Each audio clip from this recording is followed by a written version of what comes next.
저는 뭐 대학에서는 경영학을 전공을 했고요.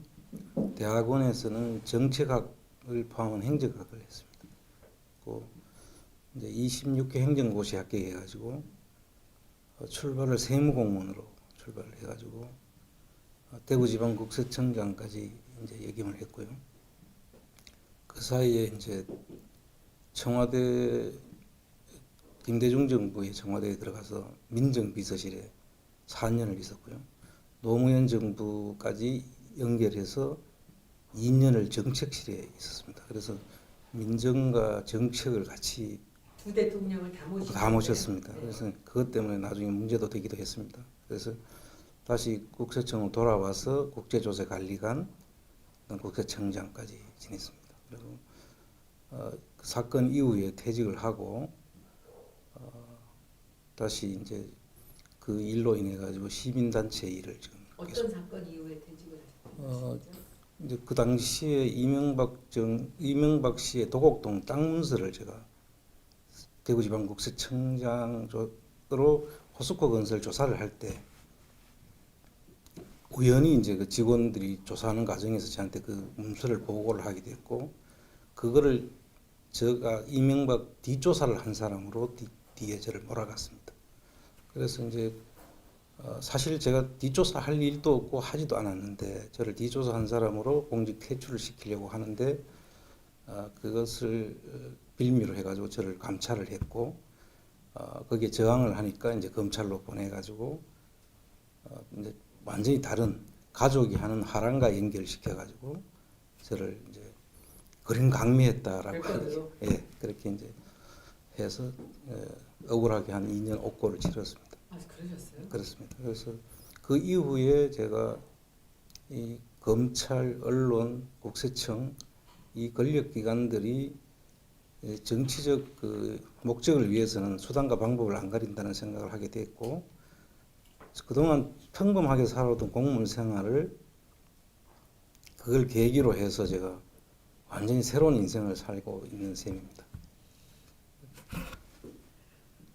그렇게 한번 당하지 않으면은 그렇습니다. 나서기가 어려운 경우들이 인생에 참. 저도 뭐 참 한 번도 이런 시민사회 운동을 제가 한다는 생각을 요만큼도 안 해보고 그냥 편하게 살다가 그런 사정을 본의 아니게 당하고 나니까 그때는 정말 목숨을 걸고라서도 이걸 바로잡아야 되겠다, 그런 각오를 하고 제가 그런 과정에서 이제 시민사회 운동을 하면서 이제 최순실 박근혜 그 해외 재산들 찾는 일에 제가 같이 독일 갔다 오면서 뛰어들었고, 그 다음에 이제 이명박의 그 다스는 누구 겁니까? 그부터 시작해 도곡동 땅하고 다스하고 그다음 BBK하고 다 연결된 사건이거든요. 그래서 거기에 제가 관련되어 있는 곳이 이제 도곡동 땅 문서를 제가 직접 본 사람이고, 그 다음에 이제 다스를 이명박이라는 사실을 제가 대구지방국세청장 산하의 경주에 그 다스 공장이 있습니다. 그래서 그 부분에 대해서 이게 이명박 거라는 사실을 제가 규명을 하는데 앞장을 섰고, 그리고 우리 정 의원도 계시지만 BBK 때문에 억울하게 당하셨는데 그런 연으로 제가 이 전체를 이명박 재산에 대해서 그 MB 재산 답사기라는 제 책도 전반적으로 이제 하나 책을 내게 됐고, 이제 처음에 이 플란다스계라는 게 그야말로 다스를 매입하는 계획에 있는 그런 모임입니다. 이게 플랜 다스의 계. 그래서 이제 이게 국민들이 지어줬고, 그래서 이제 저희들이 이 3% 다스 주식 3%를 사게 되면 이 3%를 가지고 다스의 이제 감사도 저희들이 할 수 있고 내용을 전부 다 서류를 들어가서 볼 수가 있는 합법적인 그런 게 성립되기 때문에 이 다스 주식 사기 운동을 제가 이제 아이디어를 냈고, 그게 이제 국민들이 한 3만 7천 명이 호응을 했습니다. 그래서 15만 원씩 각자 15만 원 이상을 내 가지고 그 3% 주식을 사는 운동을 시작했는데, 그게 저는 정말 상상도 못했는데 우리 깨어 있는 시민들이 참여를 해가지고 3주 만에 150억이 다 모였습니다. 근데 그걸 다 모여가지고 이제 살라고 하는 과정에서 그걸 샀으면 새로운 아마 시민운동의 하나의 틀을 잡아갈 수 있다고 저는 봤고, 이 부정한 재산들이 권력자들에 의해서 만들어지는 재산들을 우리 국민들이 직접 참여해서 이거를 활동을 한수할 수 있는 그런 길이 있다 이렇게 생각을 했는데 그게 결국 사지를 못했습니다. 제가 왜요? 그때 국민재산 되찾기 운동 본부에 제가 소속이 돼 있었는데 그 당시에 거기에 이사로 계시던 분들이 종교인들인데 이분들이 제가 납득하기 어려운 이유로 이거를 안 사겠다고 선언을 하신 겁니다. 온 국민들이 다 원하는데 자기들이 넣은 돈을 안 받아가도 좋다고 하는데 그분들이 무슨 연유에서인지 안 사겠다고 하는 바람에 제가 그럼 국민재산 되찾기 운동본부에 우리 시민들이 모아준 돈을 가지고 하라고 하는 대로 해야지 그 2, 3 몇 분이서 이걸 결정하는 건 맞지 않다. 그래서 제가 그걸 못 사고는 다시 나와서 블렌다스 계라는 새로운 단체를 제가 만들어서 지금 하고 있습니다. 그럼 그 돈은 어떻게 됐나요? 그거는 이제 거기서 모였던 150억은 돌려줬을 겁니다. 다들? 예, 다들 돌려주고 새로 모금을 해가지고 37억이 모인 상태에서 진행이 되고 있었는데 그게 캠코에 있습니다. 주식이. 캠코에 있는데 그 캠코에 있는 주식을 캠코에서 이제 그런 사기로 해서 샀으면 그때 살 수 있었는데 안 사니까 그 사이에 캠코에서 주식을 내려버렸습니다. 그래서 더 이상 진행이 못된 상태로 지금 있는 것이고요. 그래서 이제 그것만 계속 할 수 없으니 이제 우리가 국민 재산을 국민 품으로 돌려주자. 그런 우리 부정한 재산들을 찾아서 국민 품으로 돌려주자는 일을 지금까지 계속 하고 있고요. 그 사례들을 제가 기록에 좀 많이 적어놨고 또 국민 기업을 국민 품으로 돌려주자 하는 운동을 같이 하고 있습니다. 근데 국민 기업이라는 게 다들 지금 알고 계시는 것 중에 이제 공기업이었던 게 국민 기업으로 바뀐 게 있습니다. 예를 들면 KT, 포스코, 그 다음에 국민은행, 뭐 하나은행, 은행종들이 다 있는데 그런 부분들에 대한 공기업들을 지금 소액 주주로 나눠가지고 국민기업화 시킨 겁니다. 그 IMF가 오면서 민영화를 그 IMF의 요구사항이 있기 때문에 그걸 다 했는데 그러다 보니 실제로 주인이 없는 기업이 되어 있고 그 예를 들면 KT 같은 경우에는 지금 그 KT가 박근혜 이명박 정부에서 자기들이 낙하산으로 사람을 내려보내가지고 셀프 회장을 계속해서 자기들이 영원히 할 수 있도록 되어 있습니다. 그 이사들을 자기가 뽑고 그 이사들이 회장을 뽑는 구조로 지금 국민기업이라는 이름으로 정부에서 손을 못 대게 해놓고 지금 그렇게 해서 그 부분을 지금 우리 국민들이 찾아와야 된다.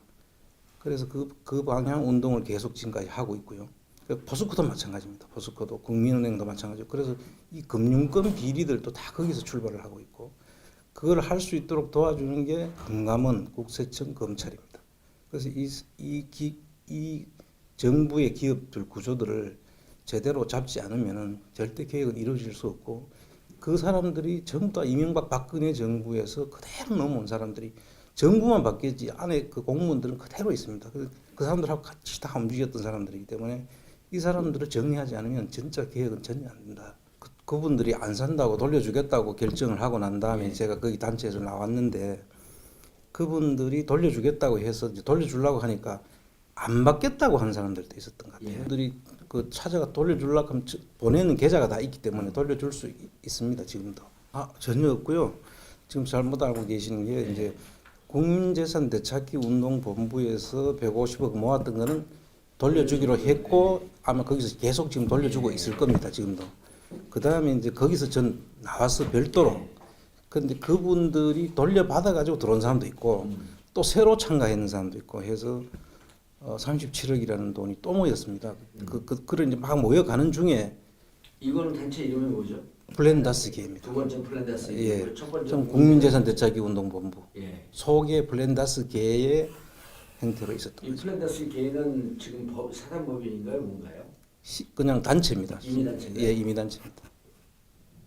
임의단체 그럼 그 모금이 기부금 불법 위반 뭐 이런 거 아니, 그거는 저희들이 다 검토해서 다 하고 있고 지금은 이제 방송으로 또는 우리 저거로 다 찾아가도록 다시 홍보를 하고 있고 일부는 지금 찾아가서 한 17억 정도 찾아가고 20억 정도가 지금 남아 있는데 근데 20억 중에서 그 예를 들어 이 활동에 맞지 않게 돈이 쓰여졌다라고 돈 낸 사람들이 일체 그는 계좌를 별도로 구분하고 은행에 별도로 돼 있기 때문에 저희들이 전혀 손을 댈 수가 없습니다. 지금 37억을 운영 자금이나 이런 걸 하나도 안 전혀 쓸 수 없습니다. 별도 계좌로 지금 운영하시는 운영하고 있는 건 후원금이 있습니다. 별도 후원금. 그러니까 이 구분 계좌가 임의단체에서 후원금을 받을 수 있는 법적 근거는 있나요? 예, 그것도 후원금으로 자기들이 후원을 해줘가지고 지금 후원금으로 운영되고 있고 실제로 운영이 어렵습니다. 그 후원금만 쓰다 보니까. 임의단체가 후원금을 그 법적 한도가 있고 네네.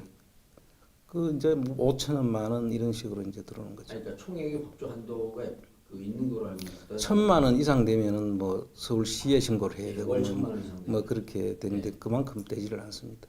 후원금이요. 예. 그리고 이렇게 37억 모인 건 일체 손을 안 대고요. 그건 전혀 손을 댈 수 운영 없습니다. 자금을 1원도 쓰지 않고 있다. 그렇습니다. 근데 문제가 없는데 왜 이렇게 그럼 음해성 제보인가요? 왜 이렇게 플랜다스 계가 그런 돈이 있다고 합니까? 예. 그건 전혀 37억을 하나도 안 쓰셨다는 얘기죠? 37억 아니라 그때 150억도 거기서 네. 하나도 손댄 거 그건, 없습니다. 그건 뭐 은행 이자로 네네. 이나 이런 게 나왔다고. 아닙니다. 그것도 은행 이자도 거기서 은행 나오는 은행 이자도 거기서 쓰는 거죠.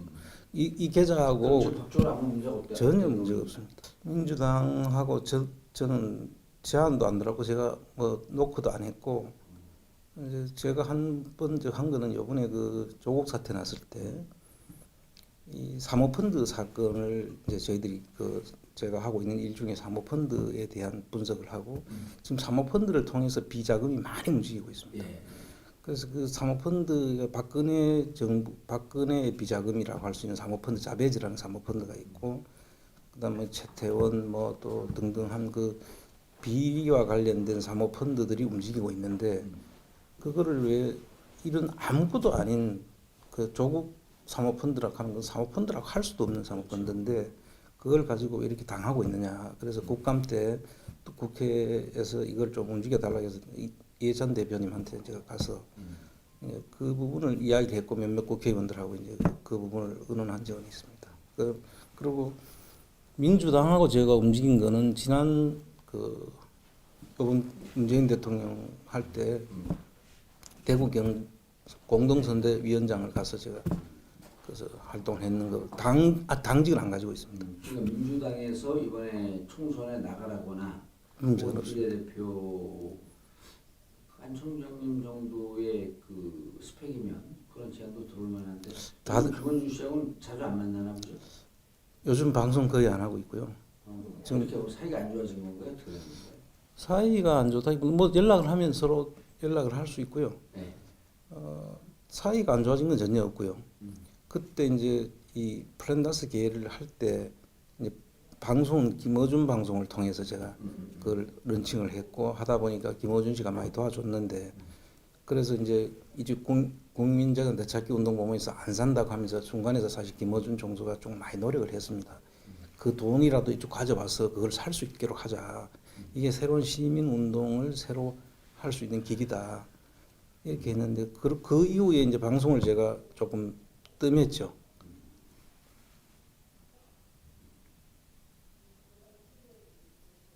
지금 그 감옥 갔다 온 것 때문에 피선거권이나 뭐 이런 건 전혀 관계 전혀 없나요? 관계 없습니다.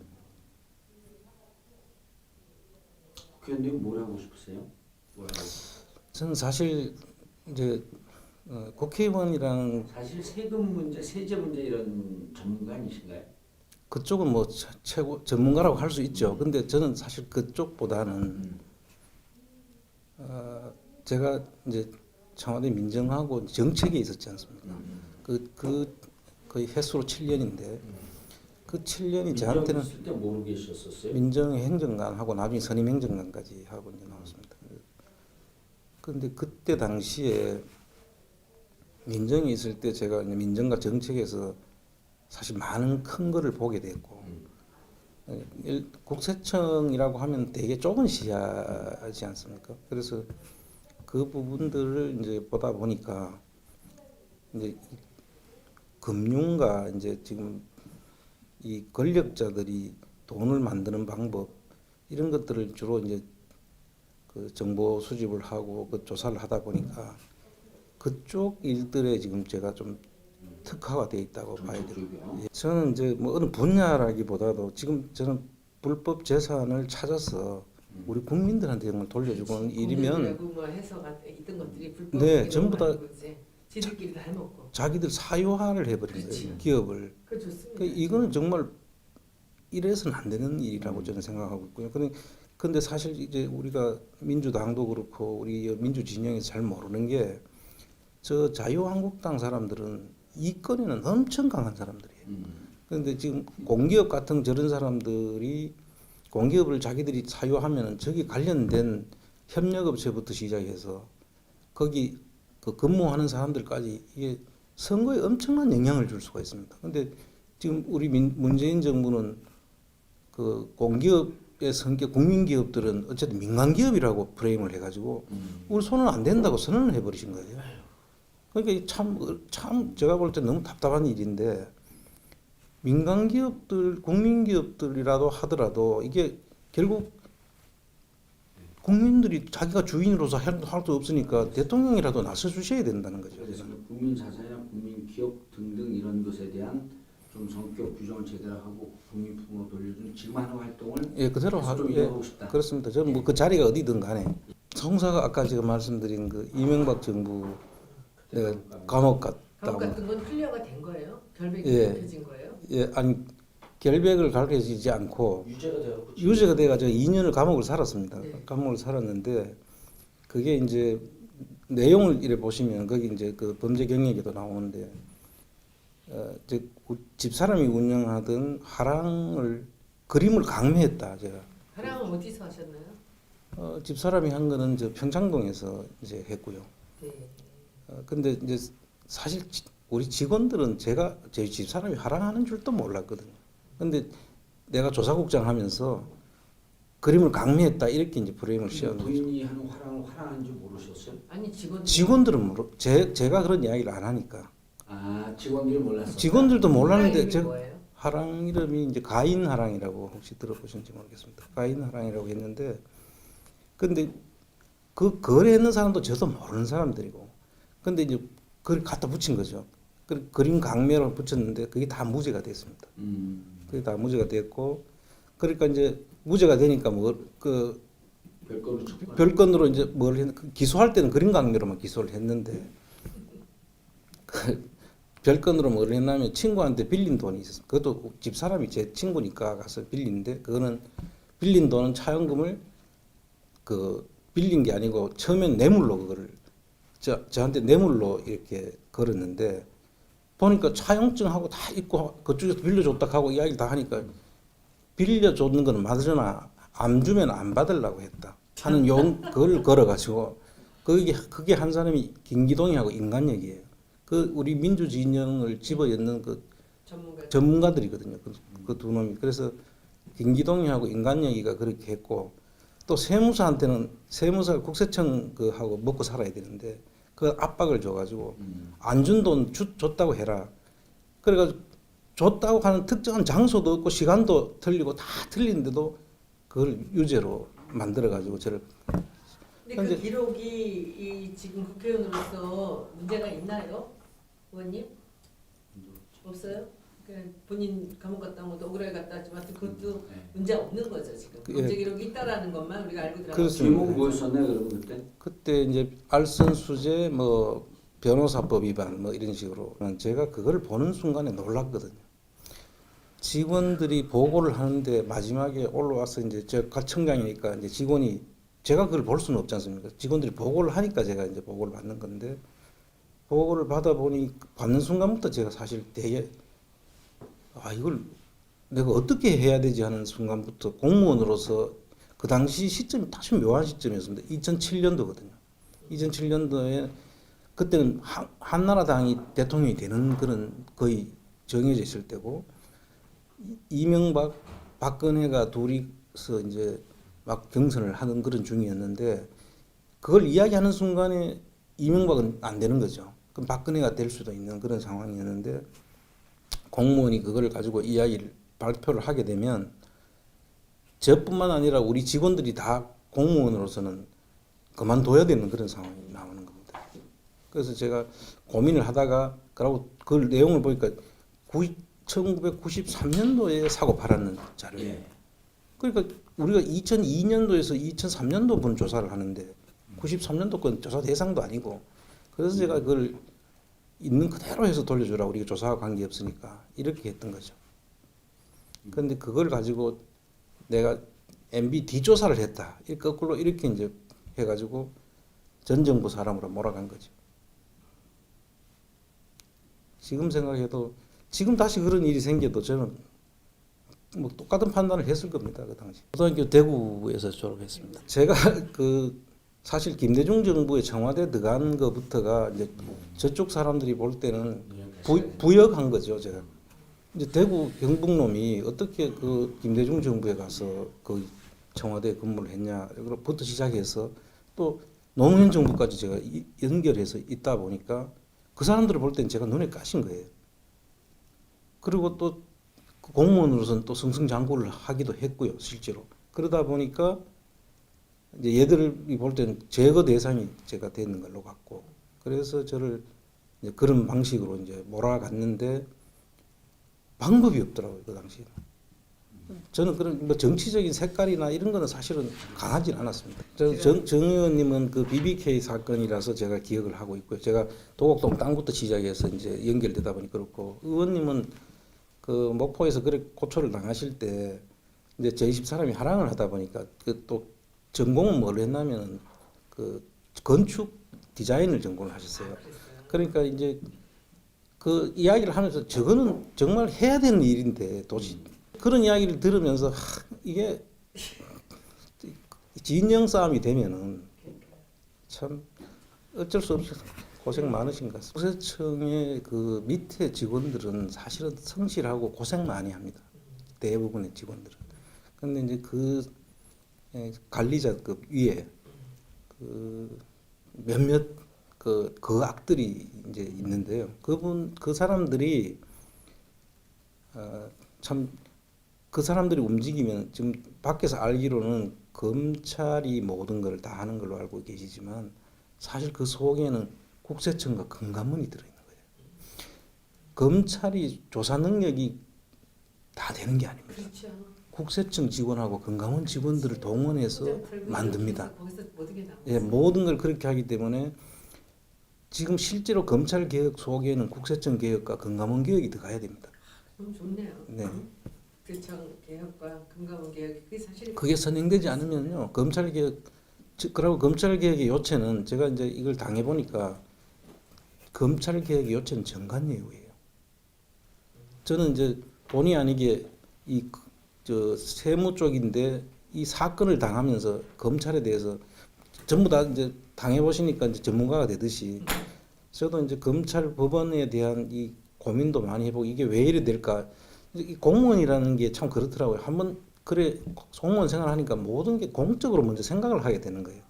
그래서 검찰 개혁을 하려고 그러면 어떻게 되냐, 정관 예우를 없애지 않고는 안 되겠다는 생각이 나와서 전부 다 끼리끼리 자기들끼리 주고받으면서 뒤에 풀어주고 다 하는 거거든요.